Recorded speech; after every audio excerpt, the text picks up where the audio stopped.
fadlan youtube channelka aad daawanaysa waa qis br official. fadlan haddaad nagu cusub tahay subscribe saar oo fura gambaleelka sina sheergale si asxaabtaada ay u soo gaaraan barnaamijka iyo muuqaalada aad ku quruxda badan ee aan soo gelino youtube channelka. waad ku mahadsan tahay la socodka ila jaanqaadka wararka yaga iyo barnaamijyada aad ku xisaab badan ee halkaan soo gelina. waxaa la yaab noqotay maanta oo taariikhdu tahay 25 bisha 7 ee Luulyo sanada 2020 in si degdeg ah oo lama filaan ah xilka looga qaaday ra'iisul wasaaraha xukuumadda federaalka Soomaaliya. dhanka kale warqad ka soo baxday xafiiska madaxweynaha Soomaaliya mudane Maxamed Cabdullaahi Farmaajo ayaa idinla wadaagi doona intuu barnaamijka wada ka baxayo. barnaamijku waxaa idiin soo saaray oo idin socodsiin anigu Khalid Cabdiraxmaan Xasan Qeys BR. markale kusoo dhawaada barnaamijka. warqadani waxay ka soo baxday xafiiska madaxweynaha Jamhuuriyadda Federaalka Soomaaliya madaxweyne Farmaajo oo aqbalay go'aanka golaha shacabka ee kalsooni kala noqoshada ra'iisul wasaaraha. Muqdisho 25 Luulyo 2020 madaxweynaha Jamhuuriyadda Federaalka Soomaaliya mudane Maxamed Cabdullaahi Maxamed Farmaajo waxaa soo gaaray go'aanka ay xildhibaanada golaha shacabka codka kalsoonida ah kala noqdeen xukuumadda ra'iisul wasaare Xasan Cali Kheyre. madaxweynuhu wuxuu muhiim u arkay midnimada hay'adda dastuuriga ah ee dowladda federaalka Soomaaliya gaar ahaan marxaladda aan ku jirno balse asagoo gudanaya waajibkiisa dastuuriga ah tixgelinayna awoodda dastuuriga ah ee golaha shacabka. wuxuu aqbalay go'aanka golaha shacabka. kala fogaanshiyaha xukuumadda iyo weliba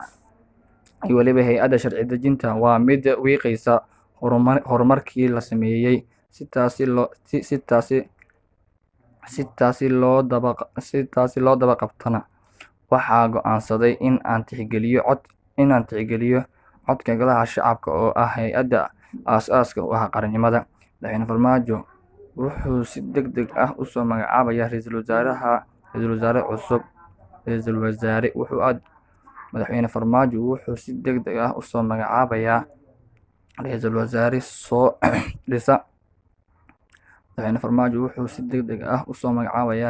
soo dhisa xukuumad dalka ka saari karta marxaladda kala guurka ah siina xoojinaysa adeegyada bulshada ee dalka. madaxweynaha Jamhuuriyadda Federaalka Soomaaliya mudane Maxamed Cabdullaahi Farmaajo wuxuu uga mahadceliyay ra'iisul wasaare Xasan Cali Kheyre howlkarnimadii uu muujiyay muddadii uu xilka hayay iyo weliba wada shaqayntii wanaagsaneed ee uu la lahaa hay-adaha dowladda federaalka Soomaaliya isaga oo u rajeeyay horumar iyo weliba mustaqbal wanaagsan. si taasi loo daba qabtana waxaa go'aansaday in aan tixgeliyo codka golaha shacabka oo ah hay'adda aasaaska u ah qarannimada. madaxweyne Farmaajo wuxuu si degdeg ah u soo magacaabaya ra'iisul wasaare cusub. madaxweyne Farmaajo wuxuu si degdeg ah u soo magacaabaya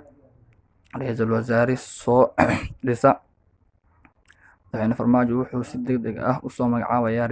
soo dhisa xukuumad dalka ka saari karta marxaladda kala guurka ah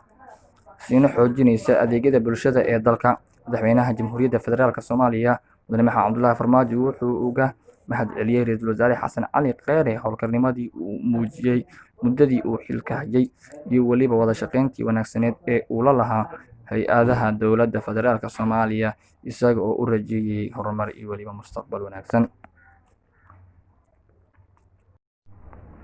weli waxaad dhegeysaneysaan barnaamijka hadal haynta bulshada. maantay sidaa ka warhaynaba waxaa xilka laga qaaday ra'iisul wasaaraha xukuumadda federaalka Soomaaliya mudane Xasan Cali Kheyre mideeye madaale. waxaana ka hadlay dad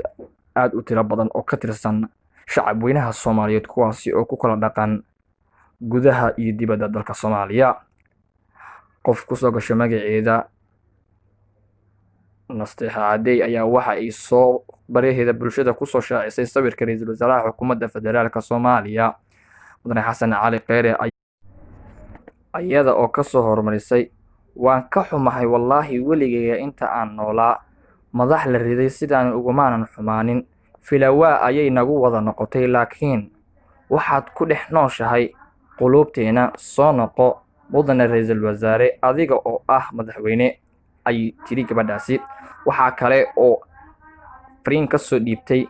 gabar lagu magacaabo boqorada nolol ayaa waxa ay ina soo tiri allow nabadyeel ra'iisul wasaare Kheyre hadalkaani ma filin wallaahi. dadka intooda badan ayaa waxa ay ku noqotay fajac iyo layaab iyo amankaag waxa laga filayay iyo waxa ay noqotay ayaa waxa ay noqotay kaaf iyo kala dheeri sida Soomaali ay tiraadaba dhanka kale dadka ayaa aad ugu wada carooday arrinkani ka soo yeeray golaha shacabka ama golaha baarlamaanka Soomaaliya. dhanka kale gabar ku soo gasha ayaan dhool raagay ayaa waxa ay barteeda Facebook soo dhigtay sawir iyo waliba hadal aad u qiimo badan ay ugu hadlayso waxa maanta ka dhacay golaha shacabka ama waliba golaha baarlamaanka Soomaaliya. waxa uu qorna hadalka sida tan: Soomaalidu hore ayay u tiri run baa la sheegi mooyee raati dameer karaad qurux badnaa. dowladda Soomaaliya waxay hadda cagta saaraysaa wadadii musuqmaasuqa iyo waliba dib u dhaca. waxa xaqiiqo ah oo aan la xaqiri karin marnaba in Xasan Cali Kheyre uu ahaa hagaha dowladda 3 sano iyo dhowrka bilood ee jirto. ma aaminsani in shakhsi ahaan in siyaasiyiinta maanta jooga laga heli doono badalka Kheyre. waxa uuna kulansaday Kheyre howlkarnimo, aftahanimo, indhagarnimo, geesi aan hadalkiisa la baqin, lana yimid waxqabad cad oo aan 30 sano la arag. dhanka kale waxay hadalkeeda ku soo gabagabeysay qoosiyaha qaran dumiska ifiyaha qaranka ee ula jeedo ra'iisul wasaaraha xukuumadda federaalka Soomaaliya Xasan Cali Kheyre madaali mideeya shacabka Soomaaliyeed. dhanka kale waxa idin la wadaagi doonaa muuqaal yar oo maanta laga soo duubay golaha baarlamaanka Soomaaliya. maxaa ka dhacay? maxaa lagu madalsanaa? waxa kale oo idin la wadaagi doonaa wasiir ka tirsan xukuumadda Kheyre in uu ka hadlay arrinkii maanta ka dhacay golaha shacabka. tahay dokumentigan yaad waqtigiisa qaadin waxaan u codeynaynaa soo jeedinta ay soo jeediyeen in qoraasaadka loo hadalkaayo hala fariisto howlwadeenada diyaar garowaan xildhibaanada fariistaan hala diyaar garowo howlwadeenada abdalaan meeshan ay maalina xagga tagaan howlwadeenada fariistaan hala dego hoos taga hala dego hoos haloo dego hoos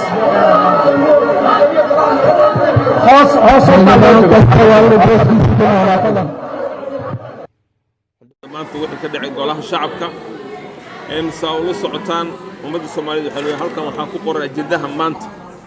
ka doodista doorashooyinka ku qoran annaga xana helnay in guddoonka ay ku mashquulsan yihiin inay yiraahdaan xukuumadda way dhacday taas maanta halkan u taagnaan ka doodeynay waxaana guddoomiye aan kula hadalno aan fadhiisano ajendaha noo sheeg doorashooyinka wuxuu ku saabsan yahay